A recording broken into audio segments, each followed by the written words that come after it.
Sekumpulan hiu paus muncul di perairan Teluk Jakarta hingga menarik perhatian wisatawan yang sedang mengendarai jet ski.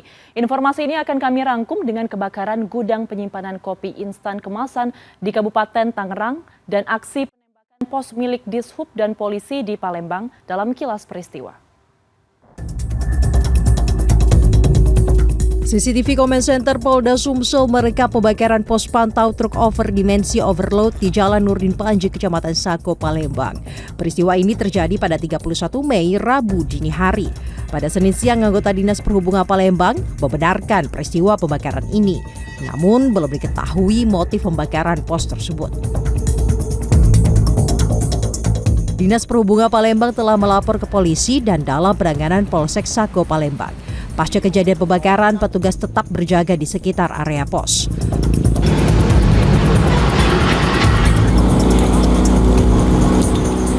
Dua gudang yang dijadikan tempat penyimpanan kopi instan kemasan di Kecamatan Cikupa, Kabupaten Tangerang, Banten pada Minggu sore terbakar. Sejumlah karyawan panik menyelamatkan ribuan karton kopi kemasan yang tidak terbakar. 6 mobil pemadam kebakaran diterjunkan. Api berhasil dipadamkan setelah 3 jam pemadaman. Dari keterangan petugas, api pertama kali muncul dari salah satu gudang lalu menyambar ke gudang lainnya.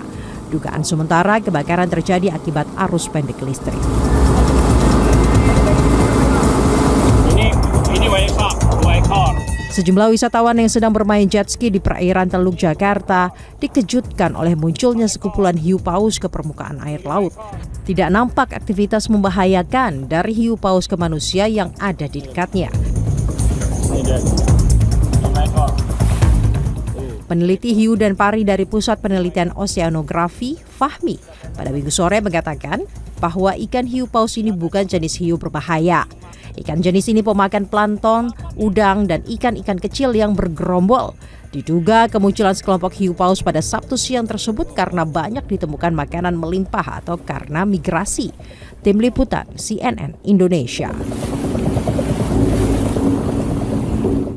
Karena sopir mengantuk, sebuah minibus terjun ke jurang sedalam 15 meter di Jember, Jawa Timur pada Minggu sore.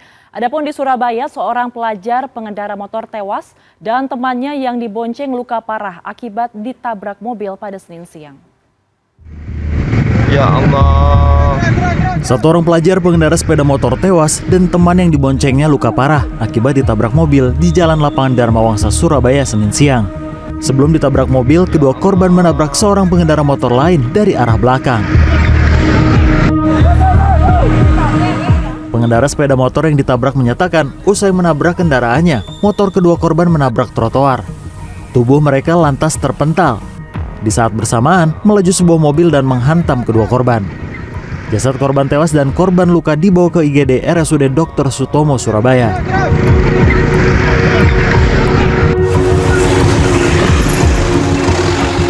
Kecelakaan minibus terjadi di kilometer 37 jalur selatan kawasan Gunung Gumitir, Desa Sidumulyo, Kecamatan Silo, Jember, Minggu sore. Minibus terperosok ke jurang sedalam 15 meter. Menurut polisi, saat kejadian pengemudi diduga hilang kendali ketika melintas di tikungan tajam. Mobil yang seharusnya belok justru berjalan lurus dan terjun ke jurang. Polisi menduga pengemudi mengantuk. Senin siang usai berupaya selama 2 jam, petugas akhirnya bisa menarik mobil dari dasar jurang. Tim Liputan CNN Indonesia.